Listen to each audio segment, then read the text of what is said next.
Hey, good morning, everybody. I am here with Mr. Andrew Frank, episode 28 of our Cummings cast. Let's get this party started. Hope everybody's doing well so far today. So, a little bit of a change up here. I am interviewing Andrew. Andrew is a Cummings leadership staff member, whatever you would like to call him. I genuinely or wholeheartedly like to just call him my Paul Stagg number 2. Paul Stagg, who many of you already know and have worked with in the past, helps me with transaction questions, education stuff, all things of that nature.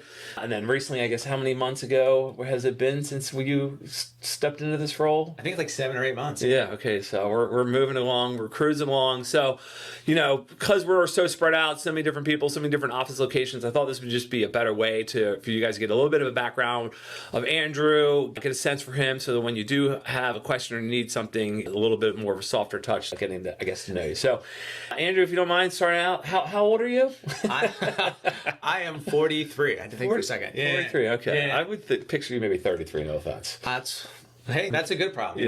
It's good to look young, I guess. Yeah. 33, you live in Rogers Forge. Yes, So that's Towson area. I grew up just outside of Rogers Forge. I went to Rogers Forge Elementary. Oh, nice. Yeah, how long have you been in the Forge, as they call it? Since 2019, about right before COVID. Right before COVID. Yeah. Good time to probably get in there. Yeah, it was a good time. Yeah. You're a married man with a child? Married to Haley, my wife, local girl. We have a daughter, Louise. Yeah, we're both kind of lifelong. Okay. Baltimore County kids. How old's your daughter? It will be 5 in July. Okay. More children?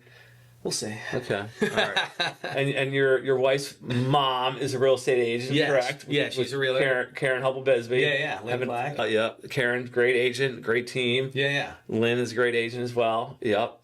And then, so background in terms, grew up in Baltimore County. Yeah. Got to ask you the most Baltimore question of all. Where'd you go to high school? Well, I went to Park and then Genesee. So okay, Park and Genesee. Gotcha. 2 good schools. Yep. I know I have friends at both of those schools. Yeah. Or friends' kids at both of those schools. And I have tons of friends at Loyola. Where you went? Yeah. Roll Downs roll, baby.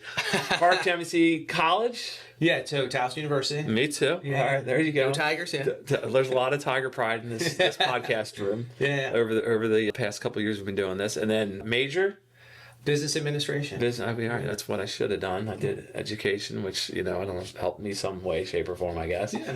Business administration, okay. And then professionally after college, what are you up to? So right after college, I actually went to Florida to work with my uncle who was he had a electrical contracting business, but he was like the forefront of residential generator sales. Okay. So I was going all around like Broward, Miami-Dade, Palm Beach County, like selling generators. Door to door? Well, no, we got leads, but a lot of what I did too was these were kind of brand new at the time, so I was working with building departments to figure out how to legally install them, because the building departments had no permit process for generators at the time. Gotcha. So, all right, very interesting. All right, then real estate, licensed for how many years now? Almost 10 years. 10 years, licensed for 10 years. Yeah. So where did you start your real estate career? So with Karen Hubble-Bisbee, okay. I was working in Philadelphia for a corporate reload company, and my wife got a job back in Baltimore. She found out, I guess through Lynn Black, that we were moving back. She called me and just said, I want you to come work for me. Yeah. And that's how I got started in real estate. So Nancy Hubble were great mentors to me, kind of taught me a lot of what I know. You know what I mean? They know the business. Yeah, and that's for sure. And they were old school, which was, I think, helpful for me because they had contract folders and files. So a lot of what they had me do in the beginning was just read contracts. You know what I mean? Read deals and just learn with them and the ins and outs of the details. Yeah. Gotcha. So you got a really good early educational base. Yeah. And then you were with them for how many years? I want to say 6 or 7, maybe 7. And then your first move was to me. Yeah. And that was for a period of time, about how long, I guess? It's almost maybe a year and a half, 2 years. Okay. And then you moved back to Karen Hubble-Bisbee, right? Yeah. So explain to us that again. Yeah. So, no, I was obviously very happy here. Karen, at that point, and her husband had bought the rights to the Christie's brokerage. So they had started a brokerage. They wanted some help kind of running it, so they hired me for an actual job to help them with the brokerage. Operations manager. Yeah, it's transaction questions, helping the team. Exactly. Everything. Yeah. You're all hands on deck, basically. Yeah. You're sort of like Melanie's role, but licensed and helping with transactions. Exactly. It's like a combo between Melanie and Paul's role, kind of. Yeah. And so did that for a year and a half, and then this kind of came up, and I was Andrew and I remain friendly. I never have any bad feelings when someone makes a move to try to improve their financial situation, their any situation, and then we stayed friendly. And then you were kind of getting an itch that you were wanting to maybe come back. Some things were happening over there, some different shake up with different stuff, and it sort of came together, and it started very small, and I've kind of given you a little bit more responsibility, a little bit more responsibility, a little bit more responsibility. So you're helping me with more and more things, and I think it's been going well. So that's part of the reason why I wanted to make sure everybody kind of got you on here, to make sure there's face-to-face and connection, that your role is growing. I'm not getting any younger.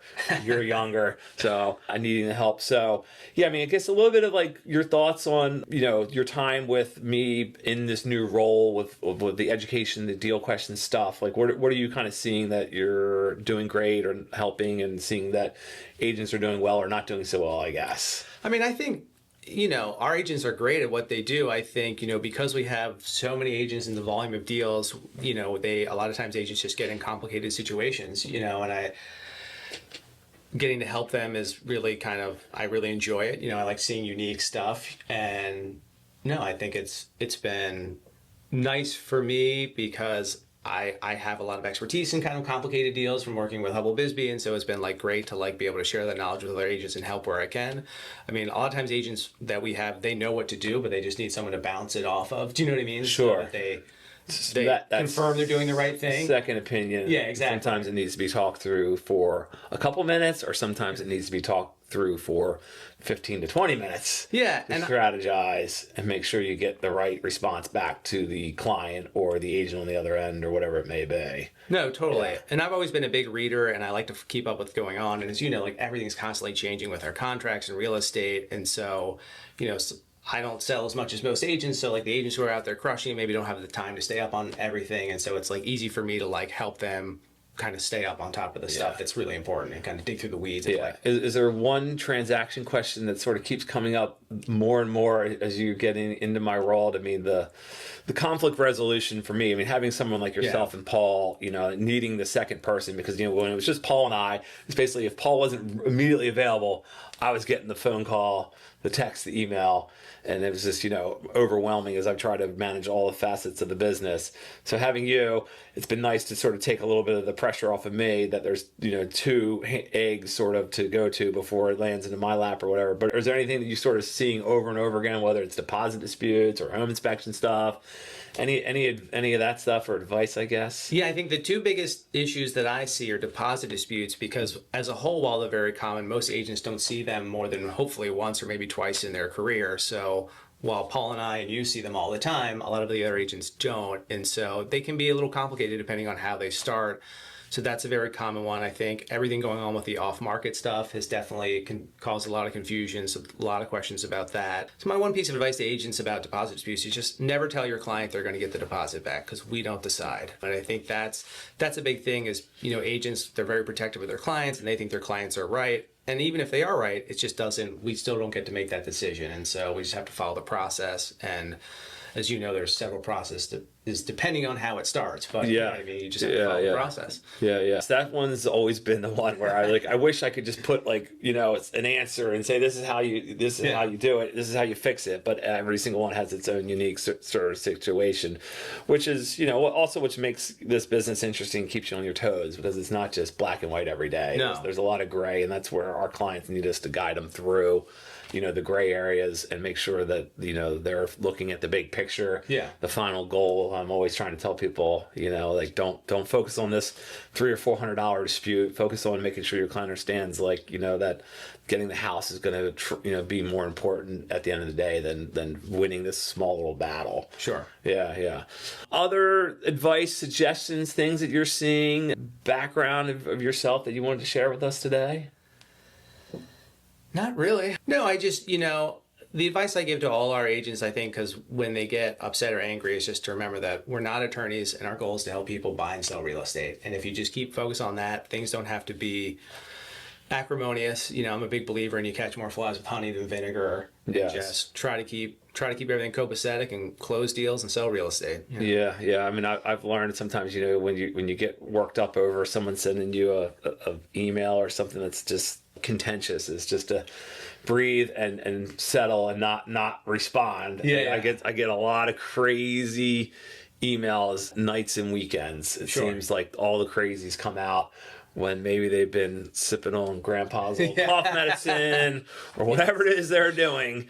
They don't seem to come out of the woodwork, you know, during normal business hours. They wanna push their buttons or push the button with us outside of that time frame. And it's just like, I learned just to kind of, you know, all right, just let it go, close the email, like wait on it, give some time, and you know, come back, you know, consult with other people, process it, and then, you know, come back with the right response in a professional manner. It's never good to fire off something in the heat of the moment. Well, and one of the things I learned too at the corporate reload position I had, because I had to deal with a lot of angry people there, and we always used to remind them, because in corporate reload people are changing jobs, moving, you know, selling their home, buying a home, and a lot of times it's across country or whatever.